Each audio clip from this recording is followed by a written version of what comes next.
Greetings, everyone. It's Reed. Today, I've got a topic on something called, what if you don't die? Yeah, in a lot of prepper circles or survivalists and preparedness individuals, you end up with a lot of people that say, you know what, if this happens, well, I'm just going to die. I don't even care. Or you'll hear people talk about in the religious side of, well, the rapture's going to happen. Why do I have to worry about this? Not really. You really should worry about these things, and you should put together things and try to improve your position. And here's why. What if you don't die? Exactly. I mean, what if, say you're near an Air Force base or some sort of Army base and nuclear war breaks out, all heck's breaking loose, and you're thinking, nothing to worry about. I'm just going to die here. No problem. Well, apparently the U.S. launches their own, missiles to intercept them, and they actually intercept the nuclear missile destined for your area. Everything's ruined all around, of course. Tons of people are dead all over the country. Everything's in ruin, but you're still alive. An Army base or Air Force base near you, everyone's alive there. There's not enough supplies. You realize you are now looking at having to survive a horrible, hideous mess, and you have nothing to do to help yourself. You don't have any gear to help deal with the radiation that might be coming in. You have nothing to do about looking for radiation. You don't have a Geiger counter or a survey meter to see what's coming in. Is it radioactive or not?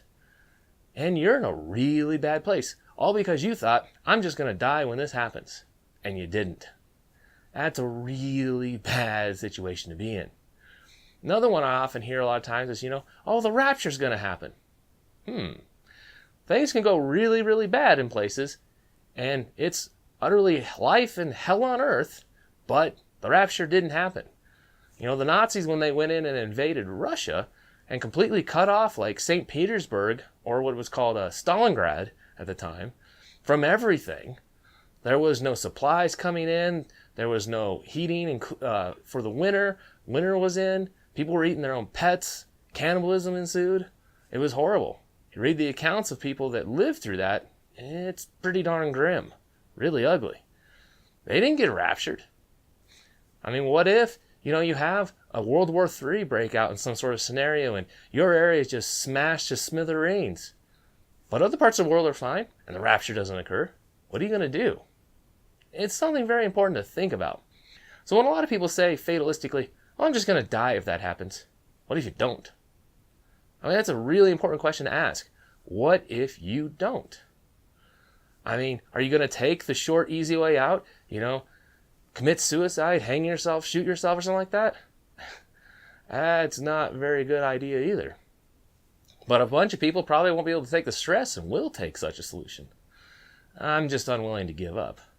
Back when I started getting deep into prepping, I had one thing I was very concerned about. I was really concerned about this and didn't think about anything else. For me, it was coronal solar mass ejection that impacted the Earth's atmosphere and caused a large-scale EMP that destroyed the power grid.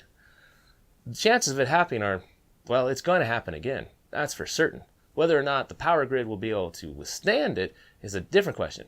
Depends on if we get our heads out of our butt and actually fix the power grid to handle it. Although I do have suspicions about if it's going to be able to survive certain things. But that's a topic for another video. But that was the thing. I concerned myself really deeply into that scenario, and only that scenario. And then it was a bad idea. Bad thing. Focused all in one thing.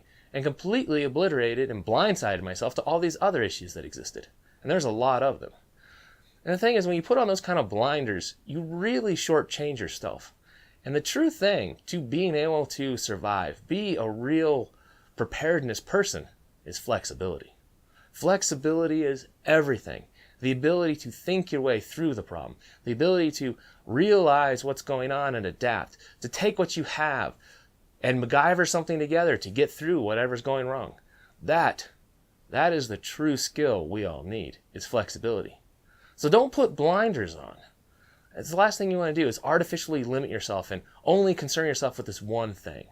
It really, really hurts you. So if you're thinking, I live near, this military base and nuclear war is just going to take me out, don't count on it. Put away stuff to think about, so if something happens, what do I do? What are the risks associated with that? Get the book, Nuclear War Survival Skills. Read it. Good thing to understand. What if you've only been worrying about nuclear war and you haven't considered an EMP, from a solar coronal mass ejection, and you realize that the entire power grid is out and it's like that? How can you adapt? How can you change? One of the big issues you will instantly face in that scenario is there's a lot more people alive versus nuclear war. So there's going to be a lot more people hunting and striving for resources, forming gangs, marauder groups, stuff like that. That scenario gets a lot more ugly if you've only been thinking about nuclear war. On the EMP side, if you've only been thinking about EMP, you're not even concerned about the possible radiation.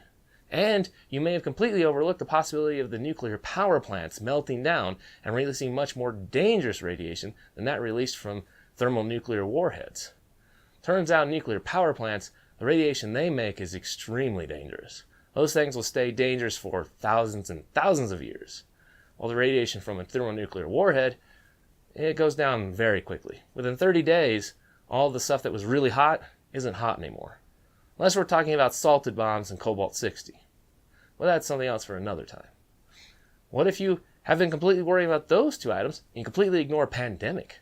So you're really short on medical quarantine procedures, really short on masks and other things to help isolate and protect yourself from that. That's a really big problem. If you aren't flexible in that way to deal with that, and you've only been concerned with the others, well, you might have a really ugly death ahead of you. I know, this is sort of a black video, sort of ugly topic to think about, but it's very important. I think too many times I talk to people and say, well, what if this sort of thing happens? And a lot of times people just take the easy way out. I'm just going to die. Well, we're all going to die.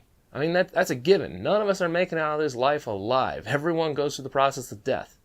The question is how do you want to die?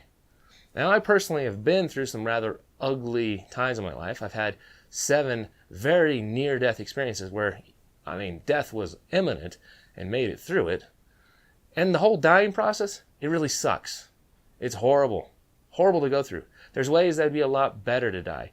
I personally would like to pass the way my great-grandfather did. He was out, running the tractor out in the farm field, working away. Just got real tired. Stopped the tractor, laid down, put his hat over his head, went to sleep. Great-grandmother went out looking for him and found him because it was way past dinner time and he'd passed. Quietly. Other people in my family have gone quietly like that in their sleep. That's the way I would like to go. Last thing I want to do is get some horrible illness and slowly choke to death on my own fluid in my lungs or something like that. Or die from horrific exposure to lethal doses of radiation poisoning. Don't want to go those ways. That's the thing. We're all going to die, but how do you want to die? Starvation is apparently a horrifically ugly way to go as well. Same with dying of thirst. Apparently it's a really, really bad process. And I don't want to go those ways. So I'm making certain that I can live my life to my fullest, be as flexible as I can, help all those I can, and that when it's time for me to go, I can go in a nice, peaceful manner. No suffering is what I'm interested in.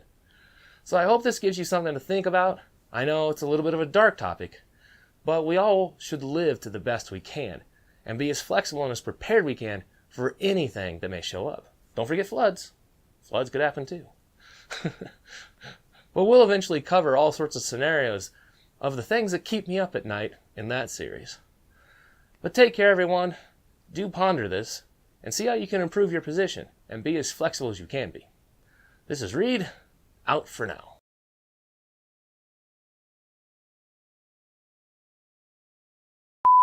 Now, actually, when I first got into prepping and all that stuff, one of the things I was really big about thinking, this is it. This is the thing I've really got to worry about.